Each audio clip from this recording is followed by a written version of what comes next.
안녕하세요. 행복 다이어트입니다. 우리는 매일매일 선택을 합니다. 아침을 먹을까 말까? 아침은 뭘 먹을까? 사과를 먹을까? 빵을 먹을까? 이렇게 많은 선택들이 모여서 오늘 나의 몸이 만들어졌습니다. 우리가 계속해서 좋은 선택들만 한다면 우리의 몸은 더욱 건강한 방향으로 갈 것입니다. 하지만 나쁜 선택을 하게 된다면 나이가 들수록 먹어야 할 약의 개수는 늘어날 것이며 병원 신세를 져야 할 일이 많아질 것입니다. 많은 선택을 하기 전에 무엇이 올바른 선택인지 잘 판단해서 내 몸에 도움이 되는 선택을 많이 하셨으면 좋겠습니다. 우리가 무엇을 먹느냐도 중요하지만 언제 먹느냐도 아주 중요한 것 같습니다. 오늘 들려드릴 내용은 내 몸에 이로운 식사를 하고 있습니까?의 일부분입니다. 본문 내용 중에서 언제 먹느냐가 중요한 이유입니다. 두 마리의 쥐가 있다. 두 쥐는 신장도 같고 원령도 같고 유전적 조건도 거의 동일하다. 게다가 일생 동안 같은 것을 먹었다. 같은 먹이를 같은 양으로 먹었다. 그런데 왼쪽 쥐는 뚱뚱해졌고 오른쪽 쥐는 날씬해졌다.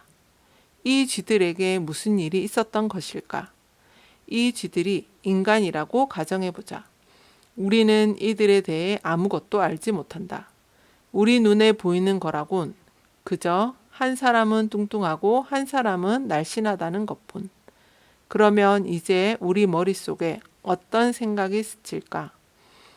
뚱뚱한 사람이 날씬한 사람보다 당연히 더 많이 먹을 거라는 생각이 들 것이다. 하지만 다시 한번 말하건대 이 두 쥐는 동일한 양의 동일한 먹이를 먹었다. 둘 모두 쥐를 위해 특별히 마련된 패스트푸드를 먹었다.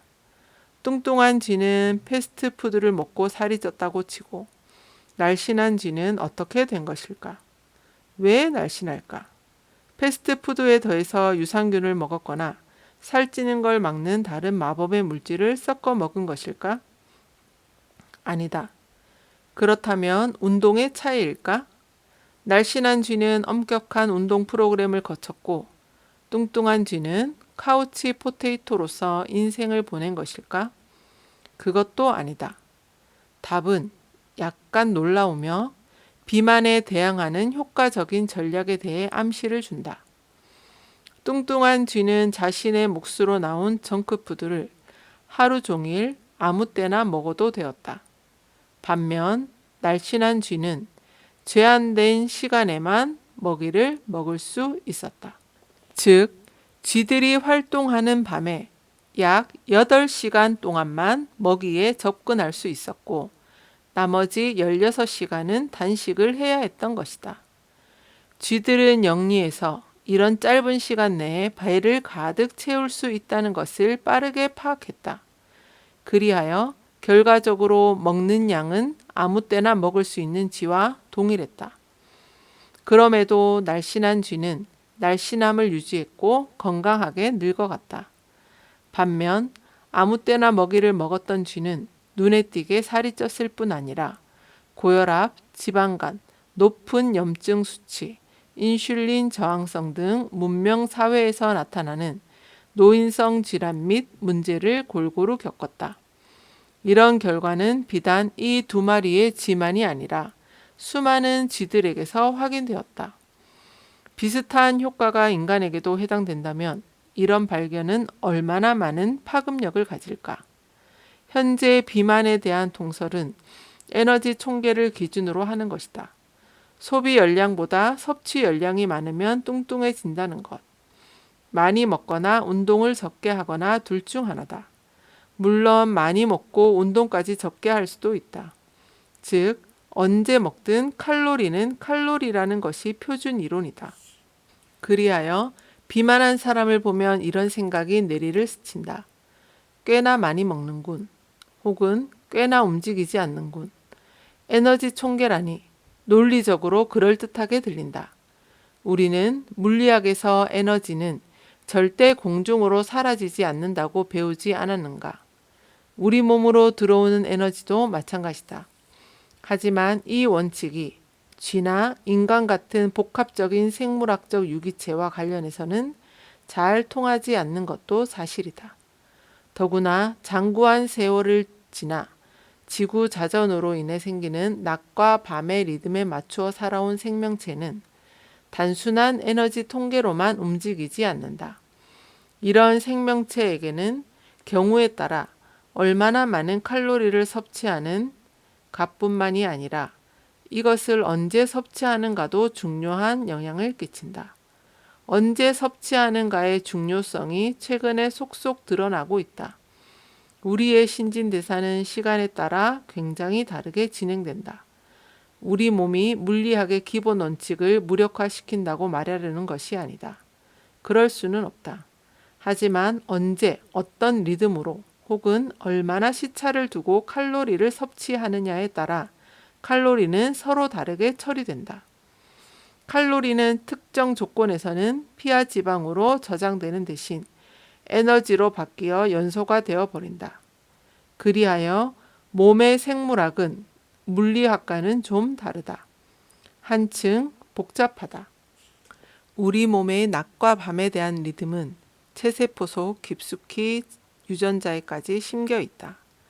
유전자 활동의 밤 이상이 이런 하루 리듬을 따른다. 수많은 유전자가 시간에 따라 더 활성화되기도 하고 비활성화되기도 한다. 간과 같은 기관에서 이른 아침에 많은 유전자들이 활성화되고 또 다른 유전자들은 잠잠해진다.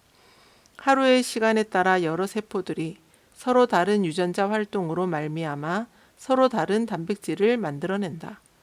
그러므로 우리는 늘 같은 사람이 아니다. 시간마다 서로 다른 유기체, 서로 다른 인간이 된다. 야행성 인간으로서 나도 늘 실감하고 있는 바다. 모든 것이 그냥 이론적 사색처럼 들리는가? 그렇지 않다. 실제적인 연구 결과가 상당하다. 뚱뚱해질 것인가 날씬해질 것인가는 스스로 결정할 수 있는 문제인 것이다. 실험 대상자들에게 똑같은 음식을 한 번은 아침에, 한 번은 저녁에 제공해 보면 신체 반응이 완전히 다른 것을 볼 수 있다. 음식을 먹기 전에 금식한 시간이 똑같아 해도 말이다. 이른 아침에는 우리 몸의 인슐린 감수성이 가장 높다. 그리하여 아침에는 식사 뒤에 혈당이 그리 많이 오르지 않는다. 그러므로 탄수화물 같은 영양소를 섭취해도 별 무리가 없다. 그 뒤 시간이 흐르면서 혈당 조절 능력은 점점 떨어진다. 그래서 혈당 측면에서 보면 저녁에는 같은 양을 먹었어도 2배로 먹는 것이나 마찬가지다. 약간 과장해서 말하면 늦은 밤에는 우리 모두 일시적으로 당뇨 환자로 변신하게 된다고 할 수 있다. 이 시간에 먹는 탄수화물은 문제가 된다. 따라서 언제 먹느냐 하는 것이 아무래도 좋은 것은 아니다. 한 실험에서는 과체중 여성들을 2그룹으로 나누어 모든 여성들에게 똑같은 칼로리를 줄인 식사를 하게 했다. 2그룹의 차이는 한 그룹은 아침을 거하게 먹는 반면 저녁은 조금 먹었고 2번째 그룹은 아침을 조금 먹고 저녁을 거하게 먹었다는 것뿐이었다. 그랬더니 아침을 많이 먹은 그룹의 여성들이 살이 더 많이 빠진 것으로 나타났다. 그 밖에 혈중 지방 수치도 훨씬 개선되었다. 이런 결과가 우리 모두 아침을 거하게 먹어야 한다는 뜻은 아닐 것이다. 더욱이 아침에 전혀 배고픔을 느끼지 못해서 도무지 음식이 먹히지 않는 사람의 경우는 말이다. 그럼에도 일반적으로 하루에 섭취하는 칼로리의 대부분을 늦은 저녁보다는 낮에 먹어주는 것이 좋다는 사실은 명심하라. 그리고 언제 얼마나 먹느냐뿐 아니라 언제 무엇을 먹느냐도 중요하다. 하루 중 시간이 지날수록 우리가 당뇨 환자처럼 변해간다는 사실은 탄수화물 폭탄은 가급적 아침이나 점심에 먹는 것이 좋다는 이야기다. 아침에는 인슐린 감수성이 높으므로 글루코스가 밀려 들어와도 상대적으로 빨리 처리할 수 있다. 반면 저녁이 될수록 같은 양의 탄수화물이라도 처리하는 데 힘이 붙인다. 수면 호르몬도 중요하다. 수면 호르몬의 분비 역시 낮과 밤의 리듬을 따른다. 밝은 햇빛은 멜라토닌의 분비를 저해하며 어두워지면 체내 멜라토닌 농도가 증가하여 노곤해진다. 인슐린을 만들어내는 췌장선 세포들은 멜라토닌 수용체로 무장하고 있어 멜라토닌이 수용체에 도킹하자마자 인슐린 분비가 저해된다. 말하자면 췌장선이 잠을 자게 되는 것이다. 따라서 늦은 저녁과 밤에는 혈당 조절 능력이 떨어진다. 췌장이 졸려서 인슐린을 제대로 분비하지 못하는 늦은 밤에 감자튀김 같은 것을 개걸스럽게 먹으면 글루코스 분자들이 혈액 속에 더 많이 돌아다니게 되고 혈액이 끈적끈적해질 위험이 있다. 정해진 시간대에만 먹으면 밤낮을 기준으로 정해지는 생체 리듬을 더 강화시킬 수 있다. 이미 지적했듯이 유전자에 이르기까지 우리 몸의 모든 기관이 낮과 밤의 리듬에 영향을 받는다. 간, 장, 췌장 등 모든 기관이 유전자의 활동으로 말미암아 아침이 되면 음식이 들어올 것을 기대한다. 하루가 지나면서 유전자의 활동 패턴은 변하고 우리의 체세포도 다른 행동 모드로 옮겨간다. 우리와 마찬가지로 체세포들 역시 모든 것을 동시에 하지는 못한다. 그래서 소화시켜야 할 음식물이 마구 밀려 들어오지 않는 밤 시간을 이용해 세포들은 이런저런 청소 작업을 임한다. 그런 청소 시간에 유해한 단백질 구조나 결함 있는 세포체 같은 것들이 조용히 제거된다. 식사 리듬을 지켜주어 제한된 시간에만 음식을 섭취하면 수면 리듬을 강화시키는 데도 효과적이다. 즉, 빛과 어둠, 식사와 단식이 조화를 이룰 때 체내 시계가 제대로 돌아가는 것이다. 지금까지 내 몸에 이로운 식사를 하고 있습니까?의 일부였습니다. 이 부분을 읽으면서 조금 놀라웠습니다. 날씬한 사람들은 모두들 적게 먹을 것이라고 생각했는데 그렇지 않다는 것을 알 수 있었습니다. 쥐 실험에서 알 수 있듯이 같은 양, 같은 음식을 먹어도 시간을 제한해서 먹은 쥐들이 날씬했다는 결과에 놀라웠습니다. 자신에게 맞는 신체 리듬을 찾아서 음식을 섭취하시면 됩니다. 아침을 먹는 것이 좋다면 아침을 드시고 저녁을 조금 일찍 드시고 야식을 하지 않는다면 체중 관리나 건강에 도움이 될 것입니다. 간헐적 단식의 최소 시간은 12시간입니다. 자는 시간을 포함하면 어렵지 않게 할 수 있습니다. 간헐적 단식은 우리의 소화기관에 휴식을 주고 몸에 쌓인 노폐물을 배출할 수 있다는 장점이 있습니다.